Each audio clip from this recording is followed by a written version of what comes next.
Sveiki visi. Pakalbėsim apie natūraliuosius skaičius.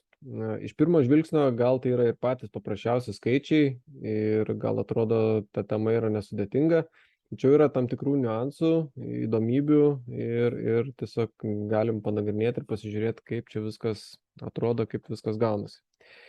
Gerai, tai pirmiausia pradėkim nuo to, kad natūraliaisiais skaičiais dažniausiai įvardyjame tokius skaičius, kuriais skaičiuojame daiktus.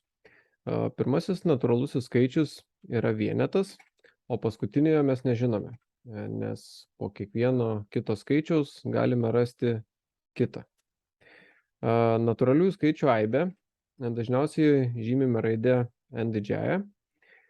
Kad būtų aiškiau, galime pažymėti tiesiog taip.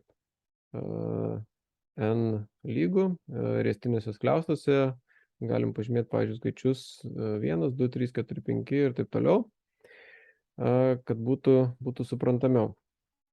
Dabar su natūraliaisiais skaičiais galima nuveikti tikrai daug įdomių dalykų.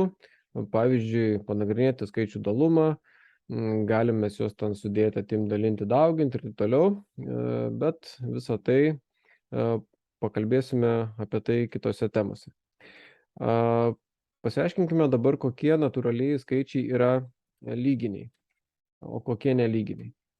Tai lyginiai skaičiai yra tokie skaičiai, kurių paskutinis skaitmuo yra 0, 2, 4, 6 arba 8. Tai pavyzdžiui, 358 skaičius galima įvertinti bendruoju pavidalu. Tarkim, n lygų 2k, kur tas k tiesiog yra natūralusis skaičius. Tai vat, jeigu vietoj k jis rašysim, pavyzdžiui, vienetą, tai gausis, kad n lygų 2, jeigu rašysim dvejetą, gausis n lygų 4, vis reikės sudauginti. Jeigu k paimsim, pavyzdžiui, 3, tai n gausim 6 ir taip toliau. Tai žodžiu, galim tiesiog mes gauti visada lyginį skaičių, tą n. Gerai, toliau. Nelyginiai skaičiai yra tokie skaičiai, kurių paskutinis skaitmuo yra vienetas, trejetas, penketas, septynetas arba devynetas. Pavyzdžiui, skaičius 253, paskutinis skaitmuo yra 3, todėl šitas skaičius 253 yra nelyginis. Toliau galime įvertinti tiesiog bendruoju pavidalu, labai panašiai kaip ir su lyginiais, tik tiek, kad mes dar atimsim vienetą, kur n irgi bus natūralusis skaičius. Tai pavyzdžiui, jeigu tarkim vietoj, k bus natūralusis skaičius, tai vietoj k mes paimsim, pavyzdžiui, vienetą, tai bus 2 kart 1 bus 2, minus 1 gausim 1. N gausime. Jeigu k paimsim, pavyzdžiui, 2, tai n gausim 3, nes 2 kart 2 yra 4, minus 1 gausis 3. Tai va, ir taip toliau. Tai va, tiesiog turim tokias bendro pavidalo išraiškos, kaip mes galim surasti lyginius arba nelyginius skaičius. Gerai. Bet kurį natūralų skaičių galima užrašyti skyrių suma. Skyrių pavadinimai, pradedant nuo žemiausio iš dešinės į kairę, tiesiog nuo pačio galo įmam, sakykim taip, yra tokie. Vienetai, dešimtis, tūkstančiai ir taip toliau.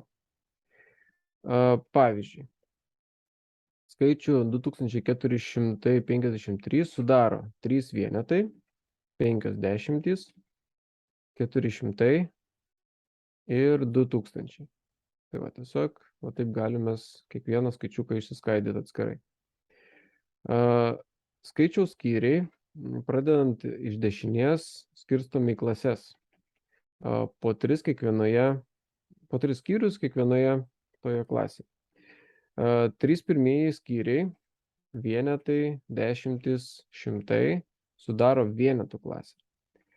Toliau 3 po jų einantis skyriai, tai tūkstančiai, tūkstančių dešimtis, tūkstančių šimtai, sudaro tūkstančių klasę. Analogiškai gauname milijonų, milijardų ir kitas klasės. Taip, tai dabar bendruoju atveju galime pažymėti dviženklį skaičių AB, jau truputėlį kitas dalykas, arba triženklį skaičių A, B, C, tarkim, ar ne? Tai mes tiesiog padedam viršui tokį brūkšnelį ir suprantam, kad čia yra ne kokia nors daugyba, bet mes turim, tarkim, dviženklį arba triženklį skaičių. Juos galima užrašyti taip. Pavyzdžiui, AB tas skaičius galime išskaidyti taip, kad A kart 10 plus B. Arba galim parašyti, pavyzdžiui, tą triženklį skaičių, tai A dauginsim jau iš 100 analogiškai čia, B dauginsim iš 10 ir dar pridėsim C. Tai va, tai būtų tuo bendruoju atveju. Dabar konkretesni pavyzdžiai.